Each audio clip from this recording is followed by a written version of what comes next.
자, 이원주의 티커서치 시간입니다. 저희가 이 시간을 통해서는 매일 여러분들에게 매주 한 번씩 좀 좋은 기업들을 소개해드리고 있는데, 자, 오늘은 이번 주가 굉장히 바쁜 실적 주간이다 보니까 실적 시즌을 좀 점검해보는 시간을 가져보도록 하겠습니다. 자, 키움증권 리서치센터 글로벌 리서치팀 이원주 선임연구원 나오셨습니다. 어서 오세요. 네, 안녕하십니까. 네, 안녕하세요. 자, 먼저 그 전반적인 상황 짚기 전에 안 그래도 이 시간을 통해서 메타 플랫폼을 저희한테 소개해 주시면서 이렇게 떨어질 만한 기업이 아니다라고 계속 말씀을 해주셨기 때문에 네, 맞습니다. 메타 플랫폼 조금 전에 실적 발표됐잖아요. 네. 어떻게 평가하시는지부터 먼저 들어볼게요. 일단 기존에 주가가 좀 빠졌던 원인을 네. 한 두 가지 정도로 말씀을 드리면은 그 페이스북의 DAU, 그러니까 일일 활성자 이용자가 빠집니다라는 네. 게 지난 분기 때 좀 말이 많았고, 그리고 비용이 너무 증가하는 거 아닌가요? 라는 말이 투자자들 사이에서 많이 나왔던 것 같아요. 네. 근데 이번 분기 실적 때 이 두 가지 우려가 조금 해소된 것 같아요. 일단은 페이스북의 DAU가 19.6억 명 정도 되면서 컨센서스보다 한 1,000만 명 정도 더 잘 나왔고, 네네. 그러니까 DAU가 다시 증가세로 돌아섰고, 그리고 비용 가이던스 같은 경우도 지난 분기에 줬던 것보다 한 5에서 10% 정도 낮춰서 줬거든요. 그냥 전반적으로 EPS도 그리고 2.72달러 정도 나오면서 컨센서스를 한 7% 상회했기 때문에 투자자들의 우려가 많이 좀 이렇게 줄어들 수 있는 실적 발표가 아니었나라고 말씀드릴 수 있을 것 같고요. 좀 컨퍼런스 콜에서 추가적인 내용을 확인하고 좀 자료를 작성할 예정입니다. 알겠습니다. 자, 근데 저 한 가지만 더 궁금한 게 있는데 그 메타 플랫폼의 매출 성장률이 상장한 이래 최악으로 좀 안 좋았다고 하잖아요. 예, 맞습니다. 그러니까 이런 그 안 좋은 점들도 있지만 그 좋은 점도 나오다 보니까 그동안 우려하던 점들이 좀 해소되다 보니까 반등이 크게 나타났다. 이 정도까지 봐야 될까요? 아니면 네, 뭐 이제 매출 성장률이 낮은 이유 같은 경우는 뭐 저희가 스냅 실적이나 네네. 구글 실적에서도 봤다시피 이 모든 미디어가 사실 우크라이나 러시아 이슈에 이렇게 많이 몰리게 되면은 그 광고주 입장에서 지금 광고주 지출을 캠페인을 열고 싶지 않은 마음이 들 수밖에 없거든요. 네. 근데 아마 그런 영향들이 좀 있었을 것 같고요. 자세한 내용은 좀 더 확인을 해보고 말씀드리는 네. 게 정확할 것 같아요. 알겠습니다. 자, 이제 1분기 어닝 시즌에 대한 전반적인 평가를 좀 내려보도록 할 텐데 꽤 많은 기업들이 이제 실적 발표를 했어요. 지난주까지 거의 한 25%가량 발표를 됐고 이번 주에가 진짜 많은 기업들이 발표됐잖아요. 지금까지 분위기는 좀 어떻게 보세요? 네, 일단 시장에 지금 잘 화두가 뭐냐를 좀 고민을 해보면 경기가 둔화되는 거 아닌가요? 라는 질문이 가장 화두인 것 같아요. 네. 실제로 그 10년물 그 실질 수익률을 보면 굉장히 가파르게 급등하고 있거든요. 네. 보통 리스크를 반영하니까. 근데 일단 기업들 실적을 보면 현재는 경기가 매우 좋은 게 팩트다라는 것까지 말씀드릴 수 있을 것 같아요. 이제 미래에 대한 좀 불확실성이 있는 건데 그 최근에 이제 결제 서비스 업체인 비자 같은 경우는 매출액이 컨센서스를 5% 상회를 하면서 전년 대비 거의 26% 성장한 모습을 보였습니다.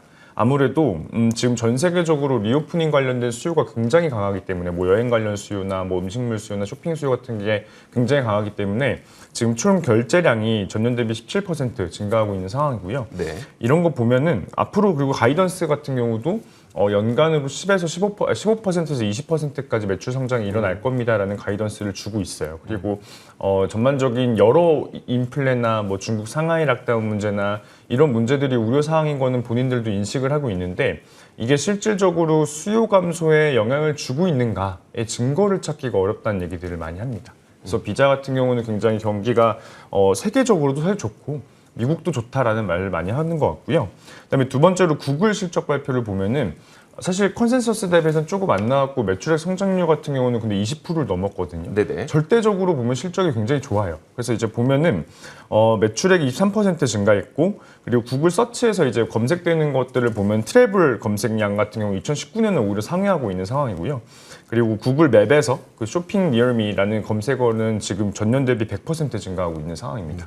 그래서 여기 이제 구글 실적에서도 이 리테일 쪽이나 리오프닝 관련된 산업이 엄청나게 성장하고 있다는 걸 좀 확인할 수 있었고요. 그다음에 마지막으로는 이제 디아로턴이라는 주택 판매 1등 업체인데 네네.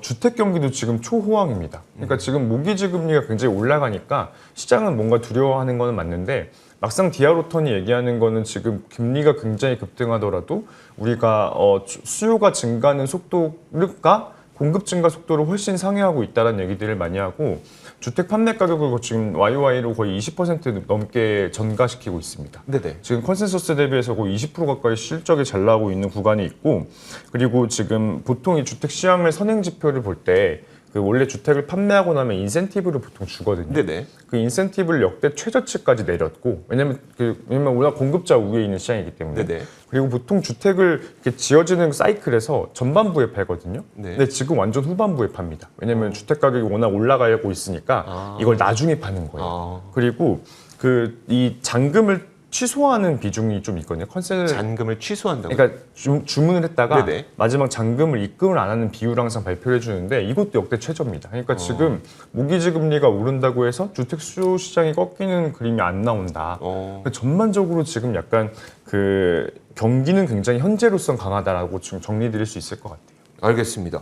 경기가 이렇게 강한데 시장은 이렇게 흔들리고 있으니 이건 도대체 무슨 현상인가라고 많은 투자자분들이 좀 헷갈릴 것 같은데요. 자, 기업들은 그러면 지금과 같은 뭐 인플레이션과 금리에 대한 우려감 때문에 뭐 이게 약간 보수적으로 본인들도 좀 보고 있고 이런 것들이 시장의 투자 심리를 좀 그 안 좋게 만들고 있는 것 같은 느낌이긴 하거든요. 실제로 기업들의 생각은 어떻게 나오고 있을까요? 지금 굉장히 엇갈리는 것 같다라는 느낌을 많이 받았고요. 일단 비자는 아까 언급했다시피 여러 뭐 인플레이션 문제나 금리 인상 문제나 뭐 중국 락다운 문제, 러시아 우크라이나 문제 이런 것들이 당연히 수요에 영향을 미치는 거는 이론적으로는 맞는데 네. 뭔가 이렇게 실제로 수요가 둔화되는 증거는 찾지 못했다라는 얘기들을 많이 합니다. 그래서 비자는 좋게 보고 있는 것 같고 코카콜라 같은 경우에도 좀 전반적인 원래 이게 그 실내에서보다는 외부에서 콜라를 많이 먹잖아요. 그렇죠. 매출 비중이 외부가 50%가 넘기 때문에 좀 리오프닝 관련된 좀 이렇게 트렌드를 볼 수가 있는데 네. 코카콜라 같은 경우에도 상하이 락다운을 하니까 당연히 판매량이 중국에서 주는 건 맞는데 이 미국, 유럽, 아시아 지역, 중국 외 아시아 지역에서 워낙 많은 리오프닝이 관련된 수요가 강하게 나타나고 있어서 판매량 가이던스를 조정을 안 했습니다.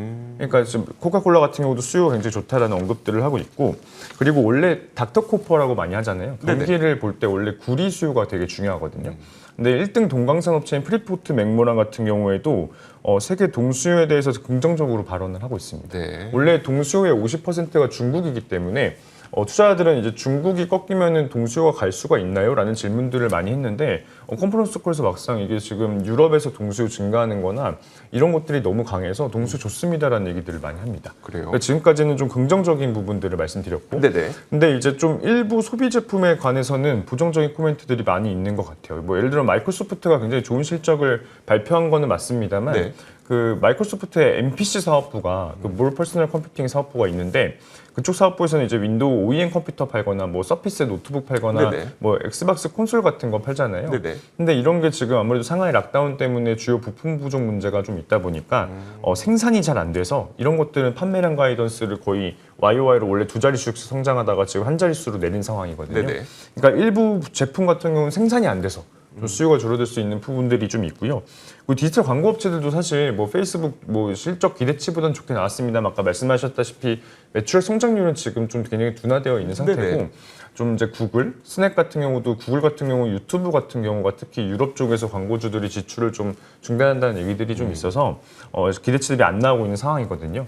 전반적으로 이제 그 디지털 광고 업체들은 조금 이제 안 좋은 상황이라고 보시면 될 것 같고요. 그러니까 전반적으로 기업들의 의견이 어느 때보다 좀 엇갈리고 있고 이게 지금 이런 불확실성이 좀 시장에 밸류에이션을 낮추는 요인이 좀 되고 있는 거라고 보고 있습니다. 네, 이런 것들이 주가에 극명하게 반영되고 있는 게 아닌가. 뭐 코카콜라 뭐 사상 최고가 수준에 있는 상태이고 반면에 마이크로소프트 뭐 굉장히 좋긴 하지만 그래도 사상 최고가에서는 약간 좀 멀리 떨어져 있고요. 또 그리고 구글의 경우에는 좀 연중 최저치까지 또 떨어져 있고 이런 모습들이 이런 경기의 극명한 모습을 그대로 좀 반영하고 있는 분위기인 것 같습니다. 자, 그렇다면 우리는 일단 경기가 강하다면 우리 어디를 바라봐야 되느냐에 대해서 이제 이원주 선임연구원은 소비주를 살 때다 이런 설명을 해주셨거든요. 그 의견은 여전히 변치 않으신 건가요? 네, 저도 변동 없고요. 네. 제가 지난번에 말씀드렸던 건 뭐냐면 우리가 소비에 대해 굉장히 특히 미국 소비에 대해서 뭔가 불안감이 좀 큰 것 같아요. 네네. 근데 제가 보는 뷰는 뭐냐면 지금 사실 소비의 선행 지표라고 하면 보통 이제 은행의 예금 잔고가 있을 거고 왜냐면 뭐 우리가 당연히 통장에 돈이 많으면 돈 쓰잖아요. 네. 그리고 임금이 중요할 거고 네. 그리고 우리가 보통 밸런스 효과라 그래서 자산 가격이 중요하거든요. 네. 저는 이 세 가지 지표를 봤을 때 어떤 지표도 지금 방향이 아래로 갈 지표가 잘 안 보이는 것 같아요. 부동산은 아까 말씀드렸지만 가격 계속 올라갈 거고요. 네. 임금이 지금 어떤 상황이냐면 이제 지금 경제활동 참여 인구는 이미 팬데믹 이전 레벨까지 올라갔어요. 그러니까 이미 옛날에 일하던 사람들은 거의 돌아와 있는 상황이고 혹은 일자리를 구하고 있습니다. 네. 근데 지금 월마다 고용 공고 수는 거의 1,000만 건씩이 나와요. 네. 이게 굉장히 이례적이고 지금 미국 일자리 수가 폭발했다고 봐야 되거든요.